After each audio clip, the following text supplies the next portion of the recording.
শ্রমিকরা সম্পদ তৈরি করে এবং এই উৎপাদন প্রক্রিয়ার শ্রমিকরাই সবচেয়ে গুরুত্বপূর্ণ অংশ। কাজেই এই শ্রমিকরা যদি তাদের ন্যূনতম মর্যাদা, বাঁচার মতো মজুরি, তাদের যে জীবনের ভবিষ্যৎ সেটা তারা দেখতে না পায়, তাহলে উৎপাদন ক্ষেত্রগুলো বিকশিত হবে না। কাজেই আজকে যে আইন তৈরি হয়েছে সে আইনগুলো এখন পর্যন্ত শ্রমিকের স্বার্থে তৈরি হয়নি। নতুন শ্রম সংস্কার কমিশন হয়েছে, আমরা আশা করি যে শ্রমিকের অধিকারের পক্ষে এখানে আইন প্রস্তাব করা হয়েছে। এইগুলো ইন্ডাস্ট্রির স্বার্থে কিংবা শিল্প উৎপাদন ক্ষেত্র তার বিকাশের স্বার্থেই এইসব আইনগুলো কার্যকর হবে। এবং বিশেষভাবে আমরা এখন যে বাস্তবতা আছি, সারা দুনিয়াব্যাপী যে বাস্তবতা, তাতে বাংলাদেশের ব্যবসা বাণিজ্য, শিল্প, কলকারখানা, উৎপাদন ক্ষেত্র, এটা আসলে শ্রমিকদের অধিকার নিশ্চিত না করে আর আন্তর্জাতিক পর্যায়ে ব্যবসা করতে পারবে না। আন্তর্জাতিক পর্যায়ে ব্যবসা বাণিজ্যের একটা গুরুত্বপূর্ণ শর্ত হচ্ছে শ্রমিকদের অধিকার, তাদের নিরাপত্তা, তাদের ট্রেড ইউনিয়ন অধিকার। কাজেই এই সমস্ত বিষয়ে আজকে বাংলাদেশের জাতীয় স্বার্থে শ্রমিকদের অধিকারের বিষয়গুলো সামনে আনতে হবে। নতুন বাংলাদেশের যাত্রায় শ্রমিকদের যদি অধিকার এবং মর্যাদা প্রতিষ্ঠা না হয়, সেটা নতুন বাংলাদেশ হবে না। কাজে আজকে শ্রমিক, কর্মচারী, যারা বাংলাদেশের মূল উৎপাদনের মূল শক্তি, তাদের নাগরিক মর্যাদা, তাদের সমস্ত অধিকার, তাদের বর্তমান এবং ভবিষ্যৎকে নিশ্চয়তার মধ্য দিয়ে বাংলাদেশের নতুন রাজনৈতিক বন্দোবস্ত, নতুন যাত্রা নিশ্চিত হতে পারে। আজকে মে দিবস সেই তাৎপর্য নিয়ে এসছে। আমরা দেশের মালিক পক্ষ, সরকার, সমস্ত নীতি প্রণেতা তাদেরকে বলবো, শ্রমিকের অধিকারকে কোনোভাবে ক্ষুণ্ণ করে আপনারা আপনাদের নিজেদের স্বার্থ আমাকে রক্ষা করতে পারবেন না। 24শে যে জুলাই গণ অভ্যুত্থান, হাজারো মানুষের আত্মত্যাগ, কমপক্ষে 114 জন শ্রমিক শাহাদাত বরণ করেছে। আমাদের ছাত্ররা, আমাদের তরুণরা, শিশু, নারী, বৃদ্ধ, বাঙালি, চাকমা, হিন্দু, মুসলমান সবাই মিলে এখানে লড়াই করেছে, প্রাণ দিয়েছে, আহত হয়েছে, কারো চোখ অন্ধ হয়ে গেছে। হাজার হাজার লক্ষ কোটি মানুষের এই যে শ্রম, আত্মত্যাগ, তার উপর দাঁড়িয়ে আজকে একটা নতুন বাংলাদেশের আমরা স্বপ্ন দেখছি।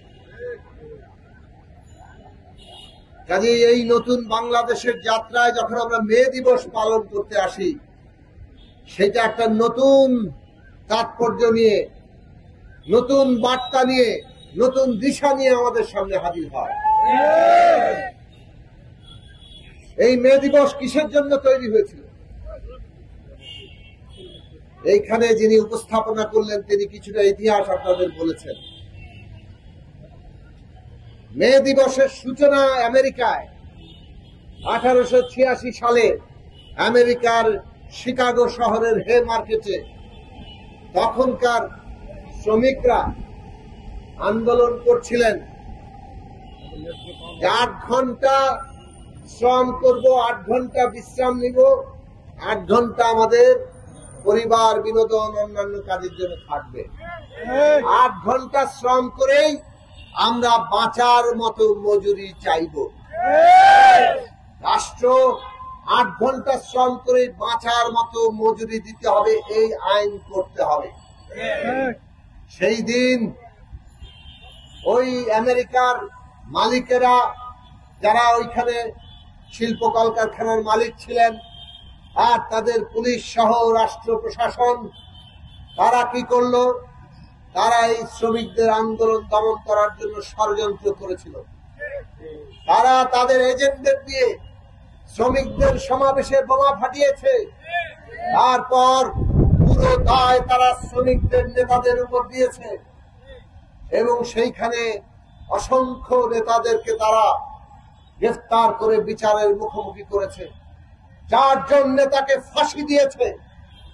তার মধ্যে একজন প্রধান নেতা অগাস্ট পাইস, তাকে যখন ফাঁসিতে ঝুলানো হয়, তিনি বলেছিলেন, আজকে তোমরা আমার যে কণ্ঠ রোধ করছো, আমাকে নীরব করে দিচ্ছ, একদিন আমাদের নীরবতা আমাদের কণ্ঠের চাইতে বেশি শক্তি হয়ে সারা দুনিয়ায় ফিরে আসবে। অগাস্ট ২২ সেই কথা বৃথা যায় নাই, মিথ্যা হয় নাই।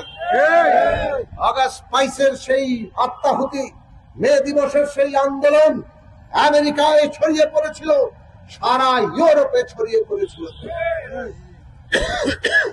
যার ফলে পরবর্তী ১ দশকের মধ্যেই সারা দুনিয়ার শ্রমিক আন্দোলনের মধ্যে এই মে দিবস একটা অনুপ্রেরণা হিসেবে এসছে এবং দুনিয়ার শ্রমিকরা তাদের আন্তর্জাতিক সম্মেলনে সারা দুনিয়ার বিভিন্ন দেশের প্রতিনিধিরা, শ্রমিক নেতারা, তারা ঠিক করলেন দুনিয়াব্যাপী শ্রমিকদের জন্য বছরে একটি দিন পালন করা হবে। আর সেই দিন কি হবে? ১লা মে। কেন ওই ১লা মে যে আন্দোলনের সূচনা হয়েছে, সেই আন্দোলন কেবল আমেরিকার নয়, ইউরোপের নয়, সারা দুনিয়ার শ্রমিক আন্দোলনকে, তাদের অধিকার আর মর্যাদার দাবিকে বিরাট এক উচ্চতায় নিয়ে গিয়েছিল। সেই থেকে ১লা মে সারা দুনিয়ায় আন্তর্জাতিক শ্রমিক দিবস।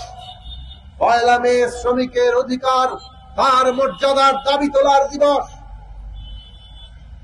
বাংলাদেশও ১লা মে রাষ্ট্রীয়ভাবে এই শ্রমিক দিবস হিসেবে পালিত হয়।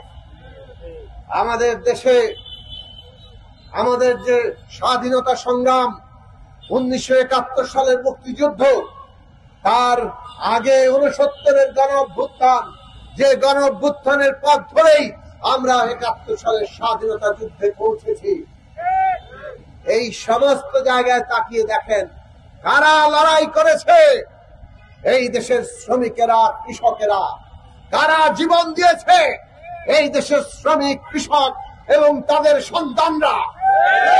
সবচেয়ে বেশি শহীদ, লড়াকু যাদেরকে আমরা পাই, তার সামনের সারিতে আছেন শ্রমিক এবং কৃষকেরা।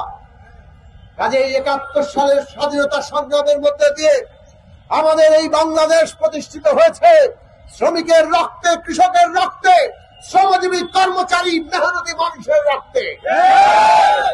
কিন্তু তাদের অধিকার কি প্রতিষ্ঠিত হয়েছে? তাদের মর্যাদা কি প্রতিষ্ঠিত হয়েছে? আজকে যেই দেশে শ্রমিকের অধিকার, কর্মচারীর অধিকার, মর্যাদা প্রতিষ্ঠিত হওয়ার কথা, সেই দেশের সরকার খোদ সরকারি কাজে, বেসরকারি তো আছেই, সরকারি কাজে তারা বিভাজন, বৈষম্য তৈরি করলো। কর্মচারী আর নিয়োগ দিবে না সরাসরি, তাতে নাকি তাদের খরচ বাড়ে। সরকার একটা ব্যবসা প্রতিষ্ঠান হয়ে গেল এবং সরকার বিভিন্ন কোম্পানির ঠিকাদারকে দায়িত্ব দিল, তোমরা আমাদের লোক সাপ্লাই দাও, এরা হবে আউটসোর্সিং কর্মচারী। সরকার ব্যবসা প্রতিষ্ঠানের মধ্যে নিজের কর্ম খরচ কমিয়ে কতিপয় ঠিকাদারের ব্যবসা বাড়ালো। চিন্তা করে দেখেন, এইটা কোনো নীতি হতে পারে? আপনারা এই নীতির বিরোধিতা করেছেন, মানে একটা অন্যায়ের বিরোধিতা করেছেন। এই ২৪-এর গণ অভ্যুত্থান, আমাদের এই বৈষম্য বিরোধী আন্দোলন, এত আত্মাহুতির পরে এই বাংলাদেশে কি আর বৈষম্য থাকতে পারে? কাজেই বৈষম্যের বিরুদ্ধে আন্দোলন চলবে। যারা বৈষম্য টিকিয়ে রাখতে চান, তারা বরং বৈষম্য বিরোধী আন্দোলনের চেতনার সাথে যথার্থ কথা রাখছেন না।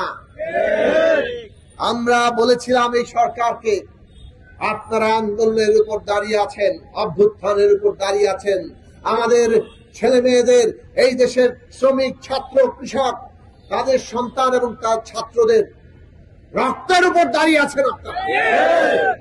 কাজে আপনারা এই নীতিমালা বাতিল করে দেন।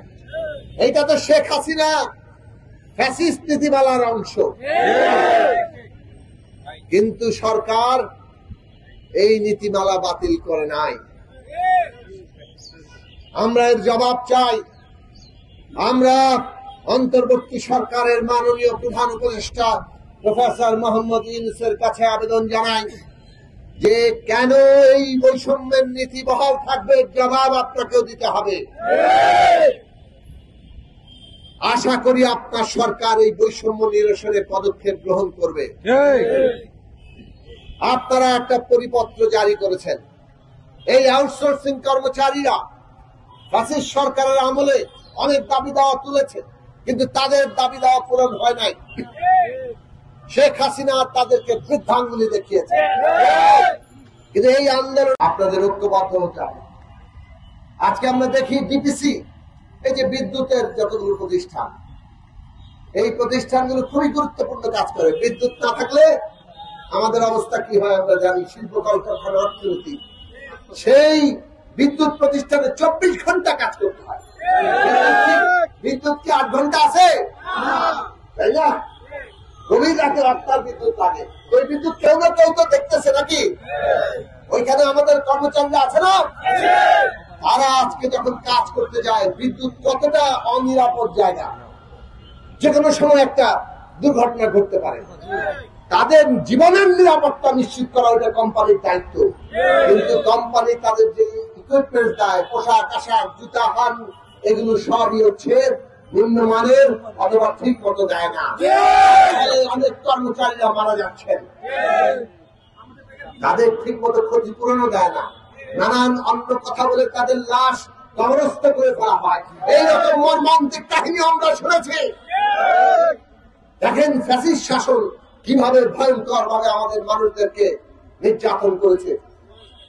বর্তমান অন্তর্বর্তী সরকারকে বলি, ফ্যাসিস্টরা যা করে গেছে আপনারা সেগুলো বাতিল করে দিয়ে মানুষের মর্যাদা প্রতিষ্ঠা করবেন, এটাই তো মানুষ চেয়েছে। কাজেই ওই ডিপিডিসি, ওই যে ডেস্কো, তারপরে যতগুলো প্রতিষ্ঠান আছে, স্বাস্থ্যকর্মী, হাসপাতালগুলোতে প্রত্যেক জায়গায় যারা 24 ঘন্টা ডিউটি করেন, তাদের যা যা পাওনা, সেটা পোশাক আশাক থেকে শুরু, ইকুইপমেন্ট থেকে শুরু করে সমস্ত জায়গায় সেই সব পাওনা নিশ্চিত করতে হবে। আপনাদের সব আদায় হয় কখন হয়? যখন আপনারা ঐক্যবদ্ধ থাকেন। মনে আছে শাহবাগে সমাবেশ করেছিলেন? খালি মারামারি করলেই সব হয় না, ঐক্যবদ্ধ শক্তি লাগে। ঐক্যের শক্তি, তখন তারা হামলা করলে সেটা প্রতিরোধ করা যায়। হামলা তো হাসিনাও করেছে, এত লোককে মেরেছে। যখন মানুষ ঐক্যবদ্ধ হয়েছে তাকে পালিয়ে যেতে হয়েছে। আপনারা ঐক্যবদ্ধ থাকবেন, ন্যায্য দাবি আদায় করা সম্ভব হবে।